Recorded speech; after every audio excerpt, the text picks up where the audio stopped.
क्योंकि राम राज बैठे त्रैलोका, हर्षित भय गए सब शोका। हमारी राजनीति में प्रजा का पूरा ध्यान रखा जाएगा और समाज के अंतिम व्यक्ति का जो है उसका जीवन स्तर उठा के इस लेवल पे लाया जाए कि वो बराबरी के दर।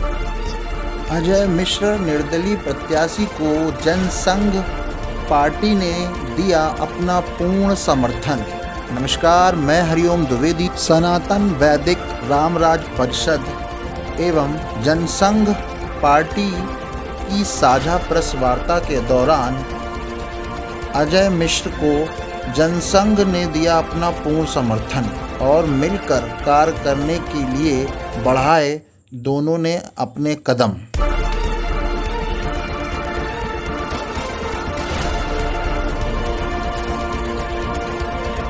सर्वप्रथम अजय कुमार मिश्र, मैं आपको सभी को प्रणाम करता हूं। मैं सनातन वैदिक रामराज परिषद का राष्ट्रीय अध्यक्ष हूं और कानपुर से लोकसभा 45 लोकसभा का प्रत्याशी हूं।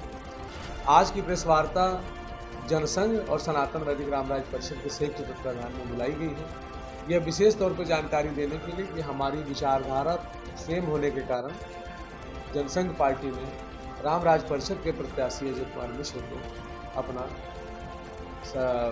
समर्थन देने का फैसला किया। आज हमारे बीच में इस संगठन के जनसंघ संगठन के राष्ट्रीय महामंत्री श्री राकेश दीक्षित जी मौजूद हैं, और इनके संस्था के और भी लोग मौजूद हैं, श्री तेज बहादुर जी। तो इन लोगों के द्वारा ये हम सबके द्वारा ये हमारे संगठन के लोगों के द्वारा ये प्रेस वार्ता बुलाई गई है इस बात की जानकारी देने के लिए कि जनसंघ हमको बिना शर्त समर्थन दे रहा, विचारधारा पर आधारित समर्थन है। तो इसी के लिए प्रेस वार्ता। चुनाव को लेके जो हमारी रणनीतियां हैं, तो पहले तो मैं बताऊं कि विचारधारा पे आधारित जो बातें हैं वही मुख्य हैं। हम ऐसी राजनीति चाहते हैं जिसमें साधारण और विद्वान लोग, सज्जन और विद्वान लोगों का राजनीति में प्रवेश हो सके, धन बली और बाहुबलियों का प्रवेश राजनीति में बंद हो सके। तो इसके लिए हम साधारण लोगों के द्वारा इस राजनीति में चुनाव में भाग लेने का फैसला किया है। साधारण व्यक्ति जब राजनीति में आएगा तो और विद्वान भी हो साथ ही साथ में, तो वो देश का और समाज का दोनों का भला करेगा। तो इस रणनीति के तहत हम राजनीति में आए।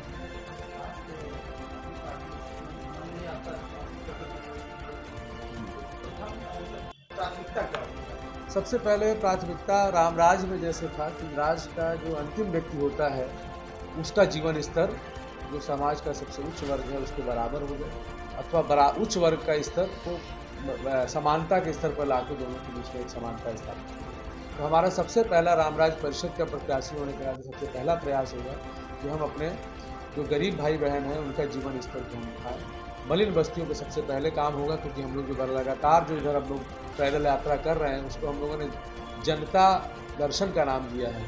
हम कोई एहसान नहीं कर रहे हैं उनके ऊपर। समाज का हमारा जो वंचित वर्ग है उनके बीच में हम जाकर उनकी तकलीफों के साथ रूबरू हों और ये जाने की किन परिस्थिति में रह रहे हैं। इस तरीके से हम लोग मलिन बस्तियों में लगातार दौरे कर रहे हैं तो उनकी कठिनाइयों को महसूस कर पा रहे हैं। और सभी जो है, जैसे सीताराम जी के समय में था कि सिया राम में सब जग जानी करऊँ प्रणाम जितवानी।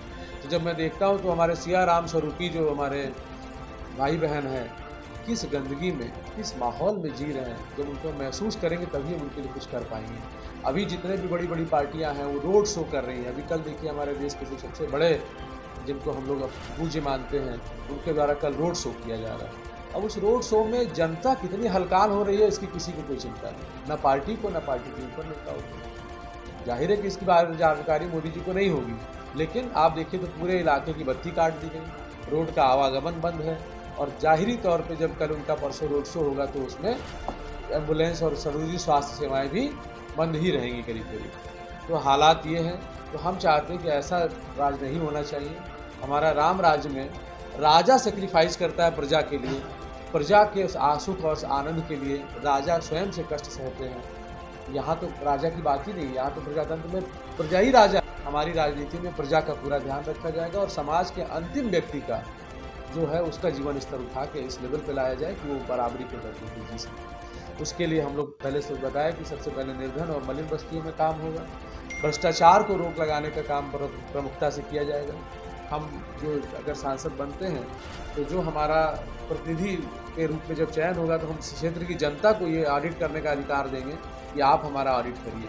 जो पैसा मिला है उसके पैसे का काम आपके सामने होगा और ऑडिट जनता करेगी। और किसी भी तरीके से कोई कमीशन खोरी जो सब पर रोक लगाई जाएगी। उसके बाद हम शिक्षा के क्षेत्र में बहुत काम करना चाहते हैं। शिक्षा के क्षेत्र में असमानता के कारण आप देख रहे हैं कि शिक्षा इतनी महंगी हो जा रही है कि जिनका स्कूल है उन्हीं की दुकानें हैं और हर जगह कमीशन सेट है और शिक्षा का स्तर इतना महंगा होता चला जा रहा है कि साधारण व्यक्ति के लिए शिक्षा दे पाना, अपने बच्चों को दिला पाना करीब करीब असंभव हो गया। तो वो जो बाकी जो बड़े स्कूल हैं वो शोषण करते तो उनसे बच्चों को छोटे स्कूल भी उसी पैमाने में चले जाते हैं। तो हम चाहते हैं कि भारतवर्ष में, हमारे देश में शिक्षा एक समान सबके लिए हो और इस स्तर की हो कि उसका उसका जो खर्चे हैं वो हमारे समाज का सबसे गरीब तबका और हमारे समाज का सबसे अमीर तबका एक साथ कर सके। इस तरीके की हम व्यवस्था शिक्षा में चाहते हैं। नैतिक शिक्षा की बहुत कमी हो रही है, उस स्तर पर भी हमको काम करना है। हमें धर्म के स्तर पे भी काम करना है। धर्म अभी लड़ाने की वस्तु बन गया है। धर्म लड़ाने की वस्तु नहीं है, धर्म जो है आपस में मिलाने की वस्तु है। हम अपने विचारों से, अपने आचरण से ऐसा कर पाएँ कि सभी लोग हमको माने कि हाँ यही एक सनातन धर्म है जिसको तो नीचे छत्र छाया में सभी को रहना है। विचारधाराएँ भले अलग अलग हो जाएँ, थोड़ी बहुत पूजा पद्धति अलग हो सकती है, लेकिन धर्म तो एक ही रहेगा। मनुष्यता का एक ही धर्म है और जो शुरू से है, जब मनुष्य पैदा हुआ उसी के समय उसका बना दिया गया सब व्यवस्था। तो इन सारे स्तरों पे हमको काम करना है और इन सब में हम सबका जो आदर्श मान के चलते हैं वो पूरे हमारे सिर्फ हमारे ही आदर्श नहीं, हमारे सिर्फ राष्ट्र के आदर्श नहीं, पूरे विश्व के आदर्श भगवान श्री राम को हम लोगों ने आदर्श माना है। उन्हीं के आलोक में हम यह अपना संसदीय क्षेत्र से चुने जाने के बाद उन्हीं को आदर्श मान के उन्हीं की प्रतिष्ठा, उन्हीं की मर्यादा का पालन करने का हम संकल्प लेते हैं। यही हमारा, क्योंकि राम राज बैठे त्रैलोका, हर्षित भय गए सब शोका। भगवान राम का चरित्र ऐसा था कि उनके चरित्र, उनके आदर्श, उनकी निष्ठा, उनकी कर्तव्य निष्ठा से हर्षित हो गए सारे जैसे ही वो सिंहासन में बैठते हैं। तो हम उन्हीं के चरणों की धूल के बराबर अपने आप को समझते हुए, उन्हीं को आदर्श मानते हुए हम ऐसी प्रणाली लाना चाहते हैं कि जिसमें जनता हमारी सर्वत्र सुखी हो जाए, जो कि वर्तमान शासन प्रणाली में नहीं है, उसी को हम करना चाहते हैं। जनसंघ पार्टी के प्रतिनिधि के तौर पर कहना चाहेंगे? ये रामराज परिषद और उसके प्रत्याशी श्री अजय कुमार मिश्रा की जो विचारधाराएं हैं रामराज की, वही जनसंघ की विचारधाराएं हैं। दोनों दलों के एक जैसी जब विचारधाराएं होती हैं तो गठबंधन होता है। किसी शर्त के बिना हमने इसलिए समर्थन दिया कि जो हम चाहते हैं वो ये चाहते हैं, तो हम मिलकर के ताकत को अलग करना चाहते हैं। जनसंघ पार्टी की 2-3 चीज़ें हैं जिसको उन्होंने भी स्वीकार किया, मुझे लगता है कि हमने भी वो स्वीकार किया है। हम मलिन बस्तियों में मल्टी स्टोरी बनाकर उन लोगों का ये जो नारकी जीवन है उससे उन्हें मुक्त दिलाना चाहते हैं, जो बिना पैसे के हो सकती है। इतनी जगह आप अभी थोड़ी देर पहले बात हो रही थी, आपको पता कि दोईनगर में मेन बाजार में मलिन बस्तियाँ हैं, नटवर टोला हुआ, कंजरनपुरवा हुआ, यहाँ करोड़ों की ज़मीनों में बस्तियाँ बस हैं। वो अभी हमको खाली कराना चाहते हैं। हमारा संघर्ष, मैंने विधानसभा का चुनाव वहाँ से लड़ा है, मेरा संघर्ष निरंतर रहता है उन बस्तियों को बचाने का। लेकिन उसकी एक योजना है, योजना ये है कि वो आगे की ज़मीन बेच देना चाहिए सरकार को और उसमें मार्केट डेवलप करके उसी पैसे से पीछे के ज़मीन में मल्टी स्टोरी बना करके उनको निःशुल्क देने, वो आराम से जीवन यापन करेंगे। सरकार के पास भी पैसा है। दूसरा, हमारा ये भी मानना है कि अगर हमारा प्रत्याशी जीतता है, अगर क्या जीतेगा ही, तो पूरे विश्वास के साथ रहे कि हम जिस आदर्श के आधार पर चले, भगवान राम जब राज्य में बैठ गए, बताया कृष्णा जी, सब नर चले परस्पर प्रीति, चले सुधर्म सहज सुतनीति, उसी नीति के आधार पर हम भी चल रहे हैं। जो उन्होंने कहा था उसी नीति के आधार पर आगे बढ़ रहे हैं। हम दक्षिण जिले की भी मांग करते हैं कि कानपुर में दक्षिण जिला होना चाहिए, मानक पूरा करता जिला, ताकि वहाँ के इन्हीं गरीब निवासियों को जो साइकिल से यात्रा करते हैं उनको 15-20 किलोमीटर चल के ना पहुँचना पड़े, वहीं पर उनको न्याय मिल सके। और जैसा कि हमारे प्रत्याशी के द्वारा एक संकल्पित किया गया है कि हम इन सब जितने भी धार्मिक असहिष्णुता बनती है उनको दूर करेंगे, उन्होंने किया है। कालांतर में 20-25 मंदिरों का जीर्णोद्धार किया और जनता का सहयोग किया, सरकार के विपरीत किया।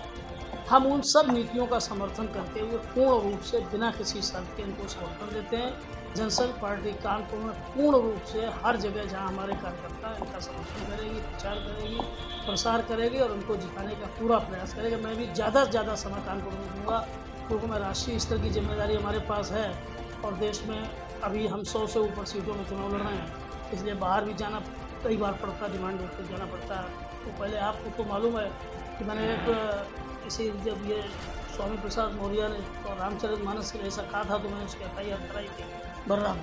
और मैंने घोषणा की थी कि जो कोई उसको एक जूता मारेगा 1 लाख रुपया दूंगा। वो वीडियो मेरा प्रसारित जहाँ होता वहाँ से हमारी डिमांड होती है इंदौर वगैरह में जाना पड़ेगा। जितना समय मैं कानपुर में रहूँगा इनसे कंधा मिलाकर इनको जिताने का पूरा प्रयास करूँगा। यही मेरा जनसंघ पार्टी का और मेरा संदेश है।